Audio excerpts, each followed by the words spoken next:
डालब ऋषि की तपोभूमि हो, राजा डालदेव की आहुति भूमि और निराला की कर्म भूमि, शायद यही पहचान है इस डलमऊ भूमि की। दोस्तों नमस्कार, आप देख रहे हैं द फ्रीडम न्यूज। मैं हूं आशुतोष गुप्ता। दोस्तों आज हम तरसता डलमऊ के संक में एक विशेष विषय पर बात करेंगे, जिसके अभाव में यहाँ की जो जनता है, जो यहाँ का आम नागरिक है, उसको किस तरीके से समस्याओं का सामना करना पड़ रहा है। वो चाहे छात्र हो या यहाँ का व्यापारी हो या यहाँ का कोई मरीज हो या कोई ज़रूरतमंद हो। पूर्व प्रधानमंत्री इंदिरा गांधी के कभी पसंदीदा क्षेत्र कहे जाने वाले डलमऊ आज एक बस के संचालन के लिए तरस रहा है। विकास की जिस दौड़ में भारत बहुत आगे निकल गया, वहीं डलमऊ शायद पीछे छूट गया।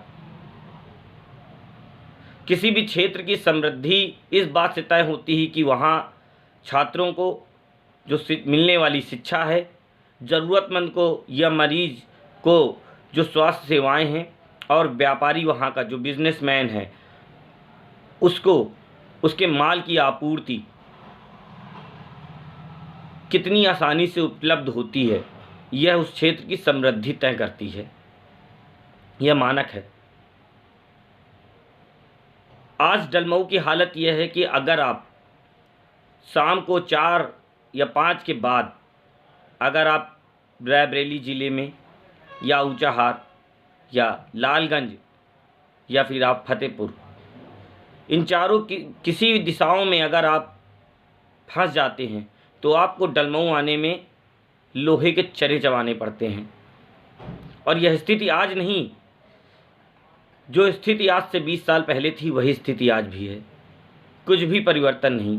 कभी कभार बसों का संचालन होता है 2-4-10 दिन, उसके बाद फिर स्थिति यथास्थिति पे सारे संचालन बंद।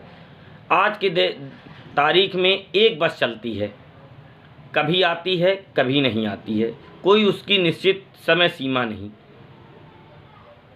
छात्र कोचिंग नहीं कर पाते हैं, जो रायबरेली जाना चाहते हैं वो कॉलेज हो या उनकी कोचिंग हो या कोई अन्य क्लासेज हो, कोई कोर्स हो, उस शाम के समय या सेकंड मीटिंग के वो कोई भी कार्य नहीं कर पाते हैं। अगर कोई मरीज दवा लेने जाता है तो वह प्रयास करता है कि 4 बजे के पहले उसे जो भी अगर दवाओं का काम डॉक्टर को अगर वो अपनी समस्या दिखा पाता है, नहीं उसे फिर लौटना पड़ता है, फिर वह अगले दिन जाता है। क्यों?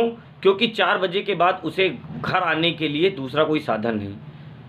और रही बात डलमऊ की भौगोलिक स्थिति की अगर बात करें तो डलमऊ ऐसे मिड पॉइंट पर बसा हुआ है जिसके दक्षिण में 100 किलोमीटर की दूरी पर बांदा जिला, 100 किलोमीटर की ही दूरी पर पूर्व में इलाहाबाद जिला, और इसके पश्चिम में 100 किलोमीटर की ही दूरी पर कानपुर, और वहीं उत्तर में 100 किलोमीटर की दूरी पर ही प्रदेश की राजधानी लखनऊ है। फिर भी वह डलमऊ जो कभी व्यापारिक केंद्र हुआ करता था, सबसे बड़ी तहसील हुआ करती थी, आज एक बस को तरस रहा है। क्या परिवहन विभाग इस बात को जानता नहीं है या जानकर अनजान बनता है? हालांकि नगर पंचायत ने कई बार इस क्षेत्र में प्रयास किया, कई बार एप्लीकेशंस दी गई, ज्ञापन दिए गए अधिकारियों को कि बसों का संचालन किया जाए।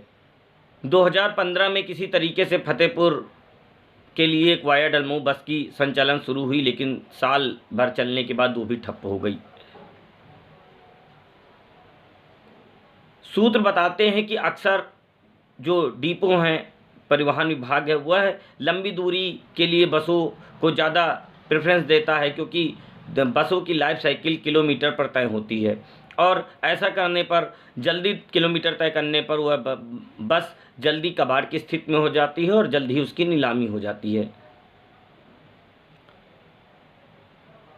लेकिन क्या सिर्फ यही एक कारण है? अगर हम बात करते हैं कोविड की, कोरोना की दुहाई देने वाला डिपो क्या सिर्फ डलमऊ के लिए एक बस नहीं है? कर्नाटक के बाद देश में दूसरा सबसे बड़ा फायदे वाला परिवहन विभाग उत्तर प्रदेश परिवहन विभाग है, जिसमें 11,900 से ज़्यादा बसें हैं। इन लगभग 12,000 बसों में डलमऊ के लिए सिर्फ एक भी बस नहीं।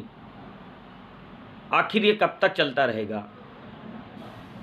यहाँ के स्थानीय लोगों ने कई बार प्रयास किए हैं कि शाम को 5 बजे के बाद एक बस, कम से कम एक बस तो, जो फतेहपुर या लालगंज, ऊंचाहार या रायबरेली से जो है आवागमन हो, सुविधा हो सके, लेकिन अभी तक ऐसा नहीं हुआ। अधिकारी नज़रअंदाज करते हैं। अब देखना होगा यह कि कब तक इस डलमऊ को बस मिलेगी और कब तक तरसता रहेगा डलमऊ। तब आज के अंक में बस इतना ही। अब तक के लिए धन्यवाद, नमस्कार।